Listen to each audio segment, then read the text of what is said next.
The toa are split into 2 groups of 5. 2 quick rounds will reveal 2 winners and 2 losers. Today's challenge, Ahai, exercise for the hinengaro, the coordination, and the speed that was involved. It was all about remembering, a mind challenge.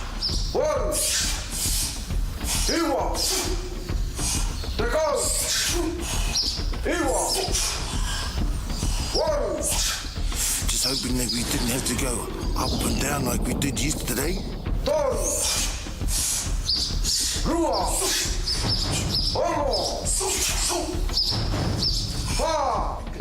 Te ateke e mara, e eke ngā tau mai ana I tēnā mahi, ngā ahai, ngā wāwai, ngā toro parawai. E mara ko tai ki te wā, ngā taringa whirau. I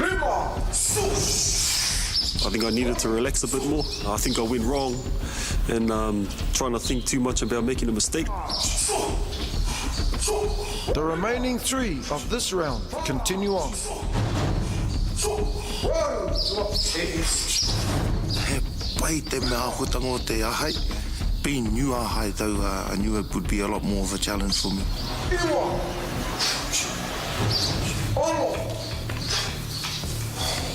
Pōti tēnei wāhau.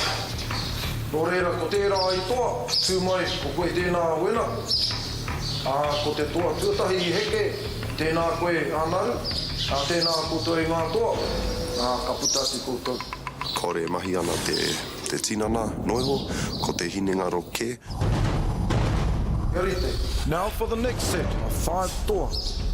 Rua, toru, pa, rima. Hand coordination and concentration amongst the toa look strong. I think that's where I went blank and stuffed up. I was getting whitu mixed up with waru. Rua, te kau, te kau.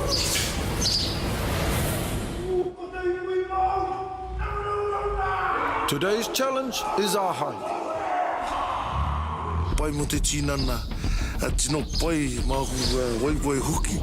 Te mamai rawa aku wai. The 10 toa are split into 2 groups. Being bunked up together and all of a sudden separated into 2 groups. And they're sort of... The second group are halfway through. Yeah, it was a bit different. We were sort of knew he was going to throw the numbers at us and out of order. So I was quite disappointed with myself.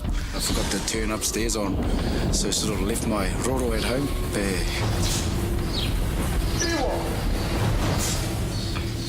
Kia ora.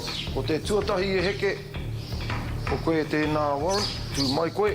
Ko tō tātou toa mō tēnei toko rima, ko koe tēnā whare, tēnā koutou.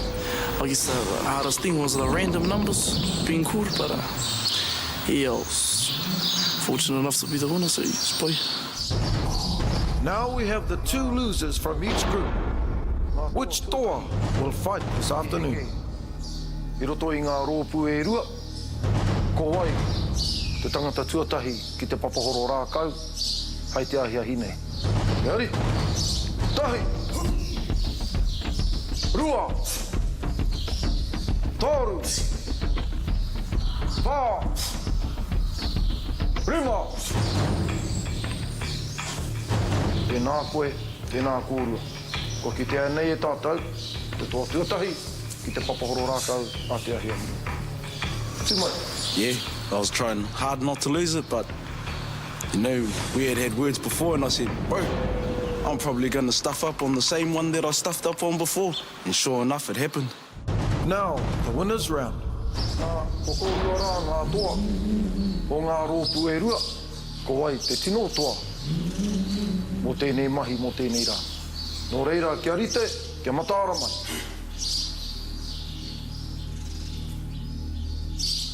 Tahi,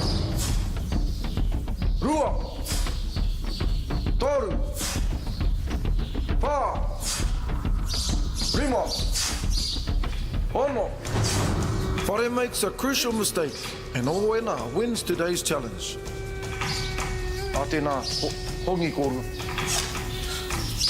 Tērā tōku, he uaua ake I te peru, I te tūhengirenga mea katoa.